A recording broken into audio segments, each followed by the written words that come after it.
世の中が必要としている情報だもんね。これはこの情報に触れるだけで一日一人の人の命が助かるかもしれないだ。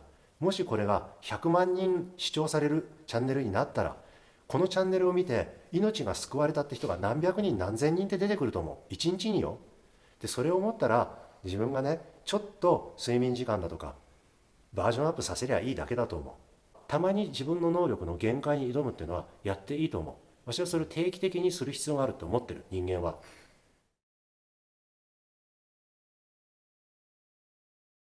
眠くてたまらない時は寝落ちた方がいい。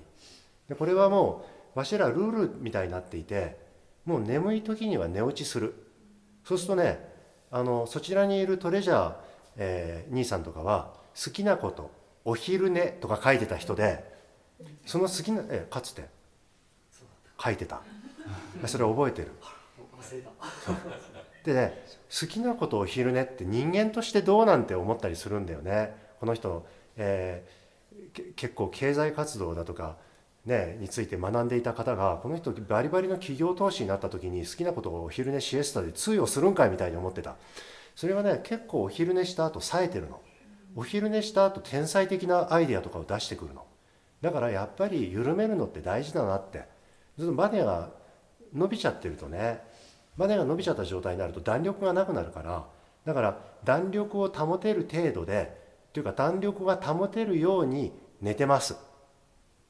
睡眠時間が減ったりだとか、そのデスクトップの前にいる時間は長くなってるかもしれない。ただその分わし今もうデスクトップの前でねずっと踊りっぱなしなんですよ。こうやってずっとこうやって通しながらシナリオ書いたり編集したりしてますので、全く大丈夫。それで人は何かに夢中になっている時、睡眠時間というのは少なくて済むんです。坂本龍一って人は奥さんの矢野顕子の話では1日10時間寝る人だったんですね。矢野顕子は睡眠時間が4時間、坂本龍一が10時間で、私そのぐらいたくさん寝る人だと思い込んでたの。そんなことはない。このバイオリズムによっては3日間徹夜をする人だったそうです。それでお家に帰ってきて10時間寝てるんで、徹夜が効く人、誰かあいつに麻酔打てって周りのスタッフが言ったくらい。それはね、どうしてこういうことが起こるかっていうとですね、いろんな人たちの注目を集めてる状態で、注意を集めてる状態で、命は快感を覚えるんですね。そして自分が表出したいことを表出したい通りに目いっぱい表出してると、命は快感を覚えるんですね。この2つが同時に起こるとどうなるか。自分がしたいままに意のままに振る舞いながら、結果いろんな人たちからエネルギー、注目、注意を集めていると、脳内にセロトニンが分泌されるんです。でこのセロトニンが腰椎4番のしなる人はカリスマ化していくし、セロトニンのおかげで腰椎の4番がどっしりしてる人たちはどんどん親分化していくの。だから自分がしたいことをしたいままに振る舞いながら、いろんな人の注意関心を集めるっていうのは大事なことなのね。これが例えば今の YouTuber で1日の睡眠時間2時間だったりします。 YouTuber の方々、自分はやりたいままに振る舞ってやりたいことを発信しながら、そして1日睡眠時間2時間でずっと夢中になって編集してるんです。でその結果数万人の人からコメントが寄せられたりする。これはもう睡眠時間少なくても大丈夫ですよ。あんまりこれをね、あんまり自分の体感ってものを無視して続けてしまうと突然バッテリーが切れます。だから危険、これはね。その辺は自覚して野山で遊んでいた方がいい。野山でね、野山にちょっと出て燻炭とか焚いてたりするとすぐ分かるから、命の調子が。炭の匂い嗅いで裸足で土踏んでたら、命の危険信号、注意サインみたいなのが命の方から出てくるから、それが分からないままに夢中になって転がり続けていると、ある時ブチっていってしまう可能性はあります。その辺はトレジャーじいさんあちこちチェックしてますので、あちこちどこがどうなってるか触れて押して動いてチェックしているので大丈夫だと思います。この間徹夜したトレジャー兄さんも3時33分にそのアップが完了したんですよね、夜中のね。もうその時点でもう途中でわしも寝ようとしたら起こされてチェックに入るし、もうそのイライラが2人の間で溜まってきて、最後にこれやっていう最後に発見した技を完成させた時のその時のこうカタストロフ感というか快感、やったできたって、その動画を作った次の日はもう天才的にさーって動いたね。全てが神がかったように全部が一致して、測ってないのにピタッて時間がはまっていく感じ。一度だから極限に挑んで脳内が天才化しちゃったんですね。そういうことはたまに自分の能力の限界に挑むっていうのはやっていいと思う。私はそれを定期的にする必要があると思ってる。人間は能力の限界に挑む。もうあかん、もうあかんっていうところを超えてみるの。もう無理ってところをたまに超える。ただ毎日こういうことはしない。定期的にこれをする方がいい。自分の限界を超えるね。睡眠時間、お食事の量、運動量、人交わり。自分は100人以上は相手にできないって方は数千人相手にしていいと思います。自分はね、人の名前を覚えるのが苦手でとか呪いかけてんじゃなくて、300人覚えなさいっていう、そういう限界にたまに挑んで、マックス、もう無理ってところのマックスを超えながら、なるべくゆったり。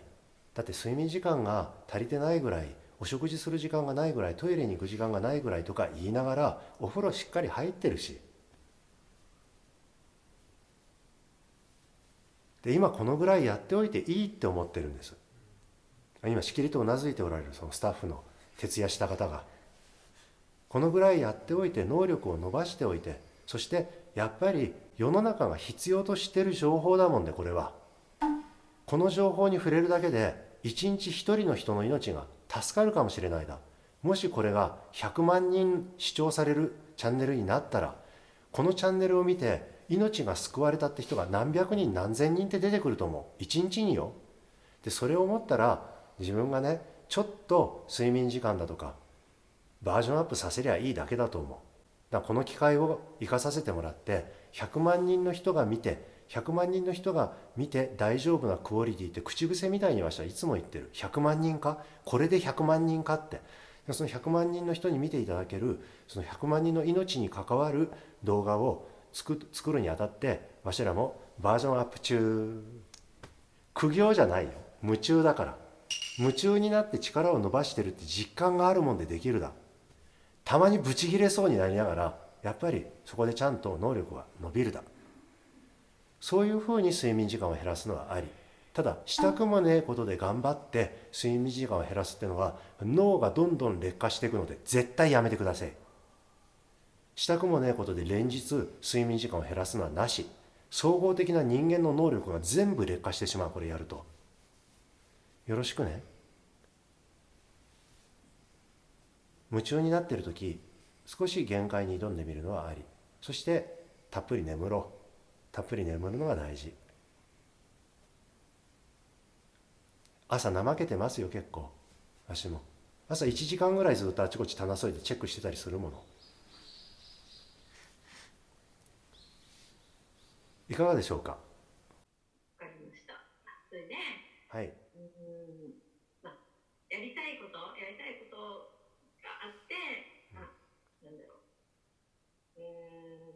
その時はこう眠りをより優先させてもこう力が湧いてくるっていうのが分かったんですけど、うん。まだ100%でそんなやややらなくても、もしかしてなんだろう、こうすごい自分から自らやりたいっていうことじゃないことも生活の中にあって、割とうん。子供の時間にこう自分を合わせなくちゃいけなかったりとかがあるんですよね。うん。うん。そういう時に眠りをちょっとこの時間空いた時にぐっすりバーって眠って、充電チャージみたいな感じじゃないけど、うん。ぐっと眠って体力回復みたいなことができたらいいなと思うんですけど、なんかそういうコツとかあ、ありますか？ありますね。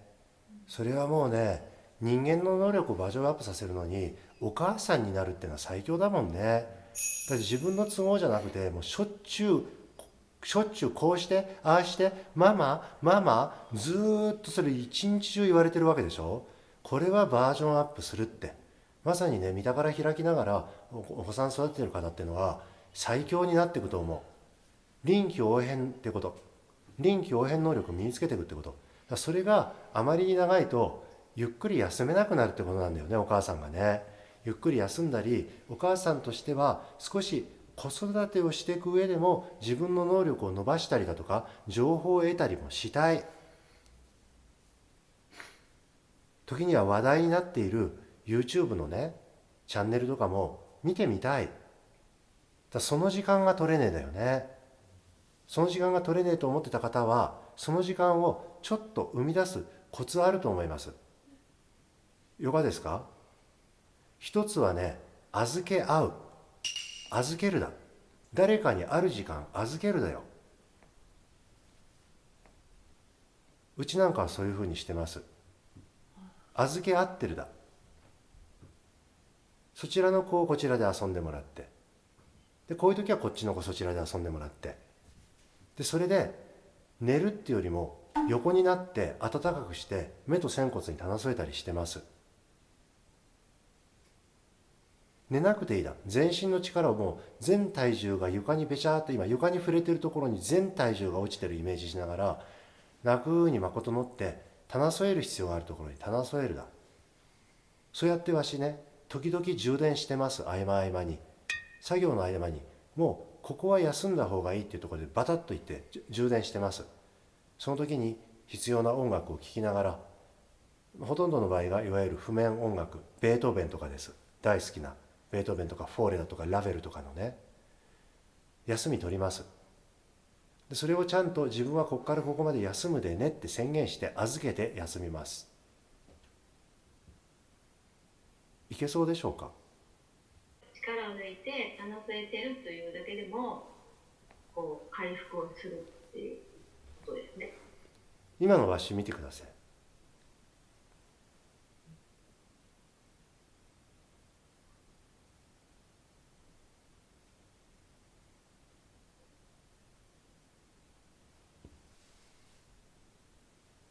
これで休憩終了です。わし今最小限上半身を立てるのに必要な力だけに、それだけに預けて、あと全部のところに力抜いてたの。ここも全部のね、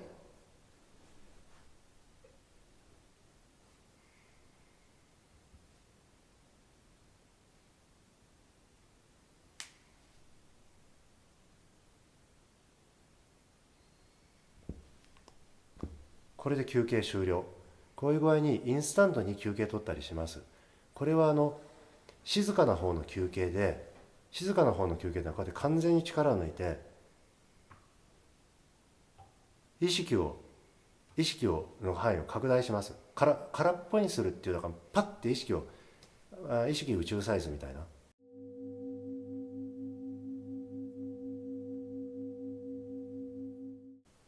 こういうことはチベットの修行した坊さんとかすぐできます。その場でね、わしも見せてもらった。それでは無になりますって言って、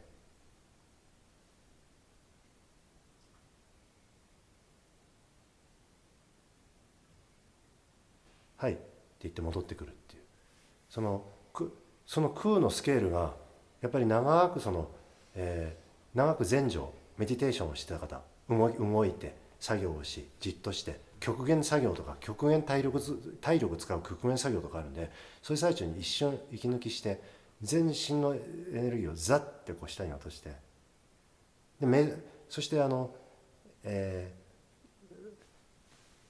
まあキラキラ多次元宇宙ワールドとアクセスするだよ、さって。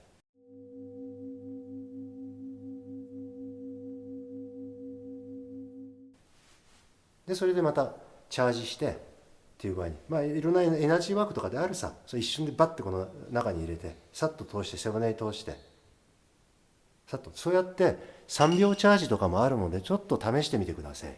3秒チャージは本当に全身をバッて抜くだ。私振り付けてる最中とかワークショップの最中でよくやってるだよ。それじゃあどうぞってやっておいて、自分はバッて虚に入るだ。あとはもうずっとここのもう夢を見てる状態で、それでチャージしておいて、はーいって言ってまた入るのね。だってクタクタになってて前の日寝てないままに、本当一睡もしないでワークショップだとか稽古とかしてましたからね、よくね。それでもワークショップの最中に倒れそうって時にはこうやってなって「はい」って言ってまた始めるっていう、その3秒休んでるだ。で横になれる時は横になって棚添えたりだとか、こうやって倒れてますしね。空港でもどこでもすぐに倒れる飯田君って言って有名だったんです、パフォーマーの間では。もう旅してるとどこでも突然バタって倒れて寝始めるの。20分後に起きるから何かあったら起こして、よろしくね、あんたに託するからってバタって空港で倒れるわけ。一度だけそれでもうちょっとで乗り遅れるって時がありました。起こしてくれる人がいなかったんで。それでどこでもバタって倒れてその場で抜く。そのうちだんだん立っていてそれができるようになってきて、演出をしながらとかで、寝れる時には任せて寝ます。もうずっとテンパってるかっていうと、しばらく寝ますのでって、わしよく寝たでしょ。ほんとしばらく寝ますのでって言って、あと誰かに託して突然寝るの。すいません、バッテリーオフです、今から寝ますとか、突然バッテリーオフになっていったりね。そんな風に休みを間に挟んでいくの大事だね。それだけびっくりするぐらい回復しますので試してみてください。3分間横になる、15分横になる、3分間横になる、15秒虚になる、3秒虚になる。これをじっとしてるほかに、エネルギーがむしろつっかえてる時にはこうやって虚になって思いっきり通して、はいリフレッシュって時もあるしね。休み方いろいろ試してみましょう。よろしいでしょうか。はい、ありがとうございました。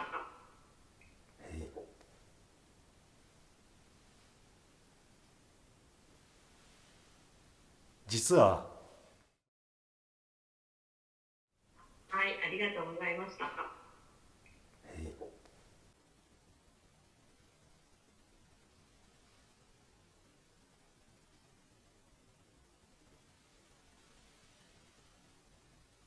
実は私虚になってる時、今はちょっとあまり見せなかっただけで、よく電車の中で横に横かったままツアー中とか乗り物の中でこうやって全身の力バンと抜きます。いきなりこうなるだよ。でよだれが垂れてくるだよ。だからここによだれが垂れても大丈夫なように、ここにこうやって布を広げて置いといて、それでこの辺にね、でこうしてるだよ。よだれがその間垂れてるだよ。そういう突然リラックスっていうのも、ツアーの間に覚えたんです。よくやってます。で前に人が座っててももう気にしないで、本当に力でここ顎がガクンってなるんだよ。こうやって寝てます、電車の中でね。迷惑にはならないで。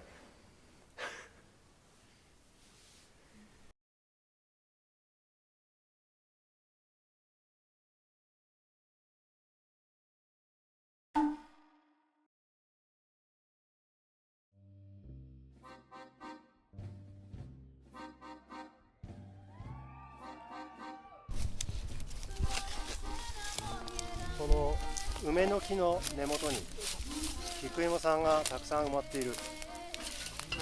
春のみんなで菊芋掘り出てくるでしょ。結構ねでかいのがゴロゴロ出てきてですね、もうすぐ日が暮れるので、もう6時過ぎてるところだね。でこの菊芋さんの最近、お気に入りが、これを生のままでかじる。これがめちゃめちゃうまい。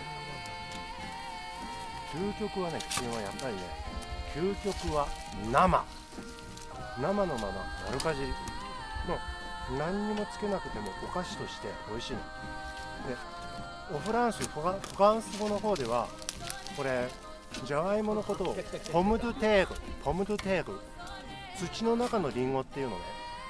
いやいや、土の中のリンゴ、本当のポムドゥテーグは菊芋。食べたらわかる。土の中のリンゴって言ったら、この食感といい味といい、ポムドゥテーグは菊芋。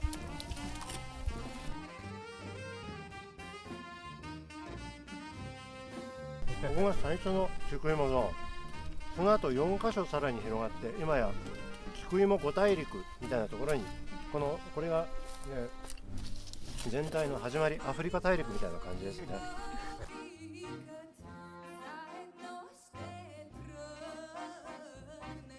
クイモの茎というのがまたよく燃える。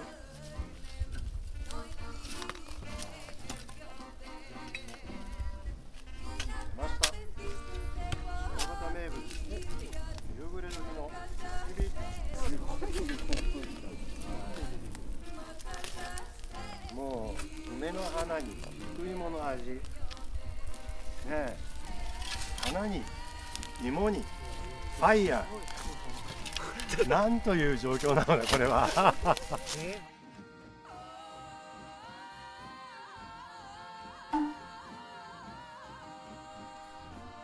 この YouTube チャンネル始める10日くらい別やな、3ヶ月くらい目の本だな。10トンくらいたっぷりもらった金賞さんに新鮮なしめじがなたっぷり入ってたんだよ。でみんなでしめじ狩りして遊んでな、いろんな料理にしていただいて、でまだまだ余ってるもんで干ししめじたくさん作ったね。今でもまだ使ってるだよ、その干したしめじで。こっからの音声はトレジャーじいさんと3歳の長女たーちゃんとたらいにいっぱいお湯入れて庭でしめじを洗いながら、でパパにここでパパに当ててみて。これね、投げてパパに当てるの。パパに当てるとポンって跳ね返って入るから。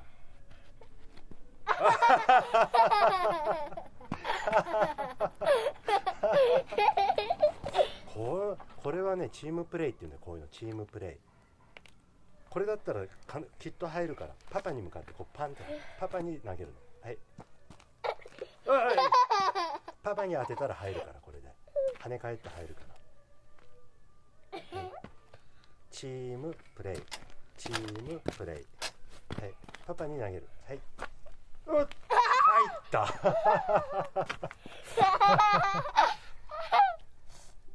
たーちゃんが一人で投げるより、こうやってパパに向かってえい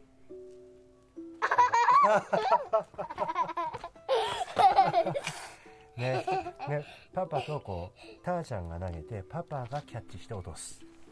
はい、カモン。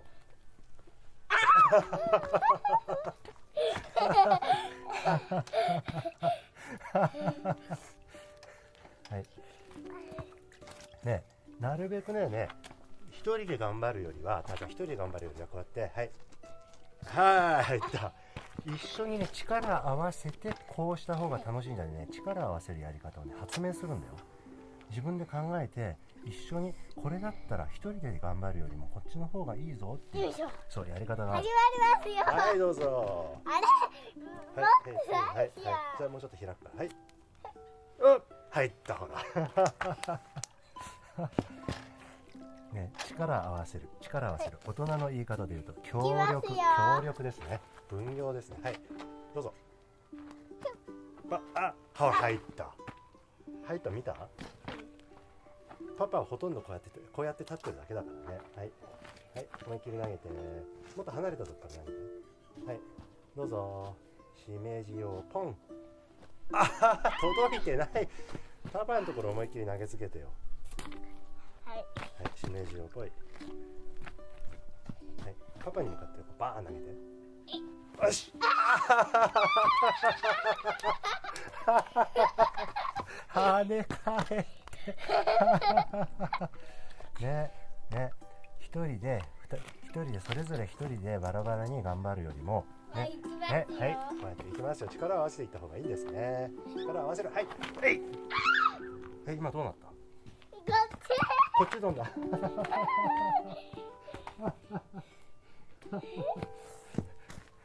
はい、次行って。しめじ投げ。しめじ投げ大会。はい。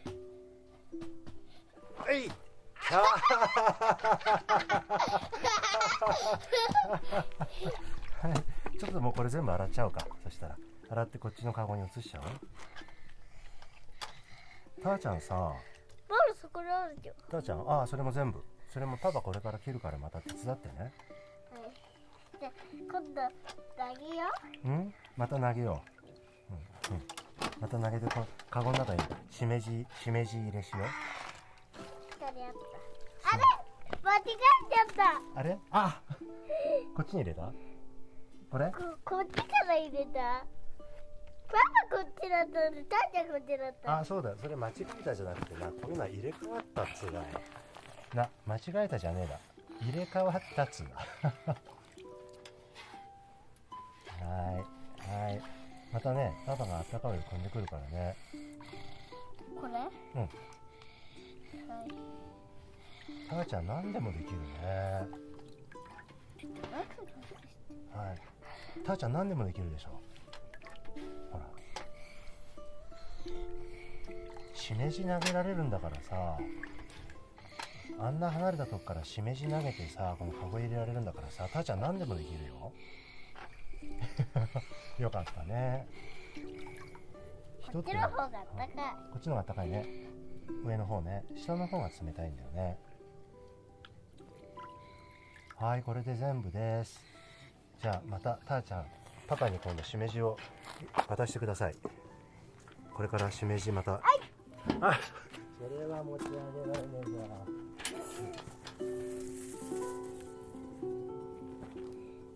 はい、そこにまたどんどん入れていきます。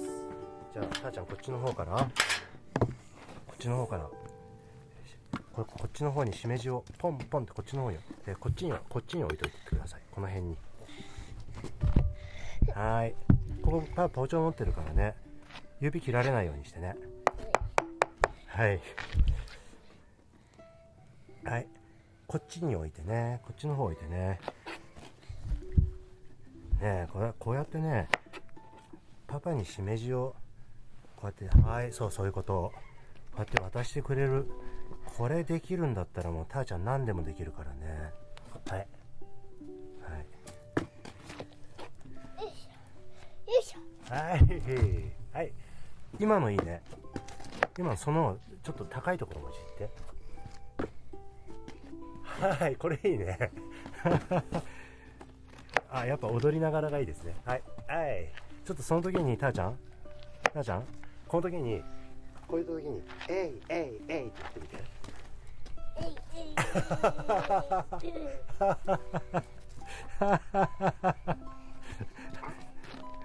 そのえいがいいよ。えいが渡す前にえいってやって。えい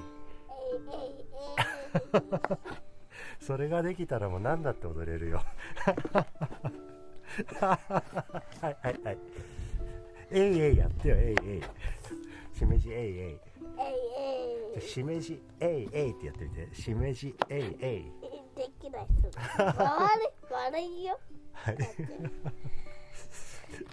これしめじえいってしめじえいね。わしもね、しげじって呼ばれたことあるのよ、パパはね。たーちゃんそこで待ってていい？はい、いいよ、そこで待ってて。なんかしげじとしめじってやっぱ似てるよな。はい、そっちの方行っててね。あ、じゃあこっち、たーちゃんこっちの方お願いできる？はい、お願いします。だんだんお湯が冷たくなってまいりました。そ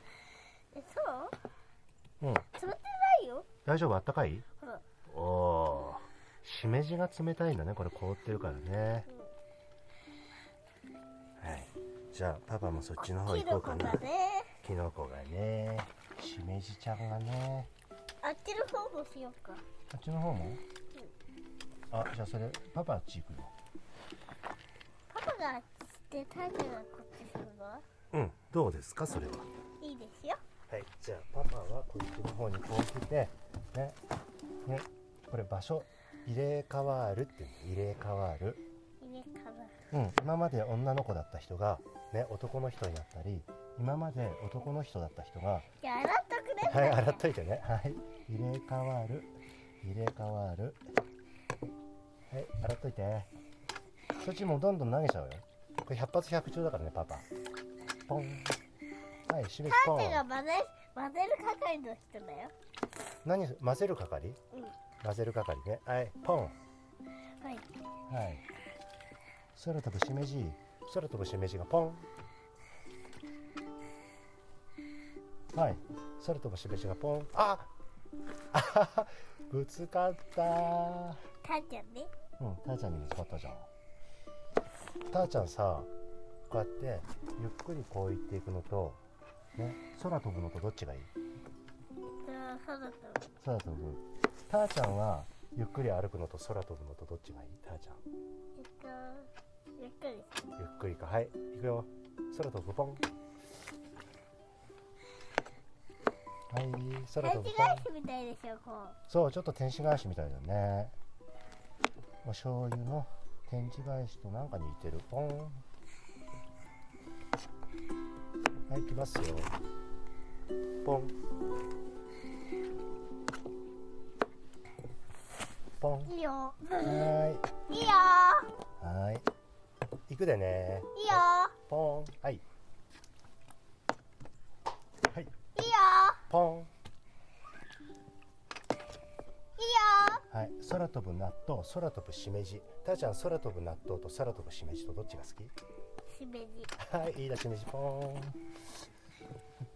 空飛ぶ納豆ネバネバ、納豆マン、納豆マン、空飛ぶ納豆。強いんだ、粘りが強いんだ、粘り強い人たちなんだ。納豆マン、侮っちゃいかんぞ。粘り強い納豆に学べ。納豆マン、納豆マン。はい、しめじマンいきます。ポン。はい、クイーンオブしめじいきます。ポン。誰か来た。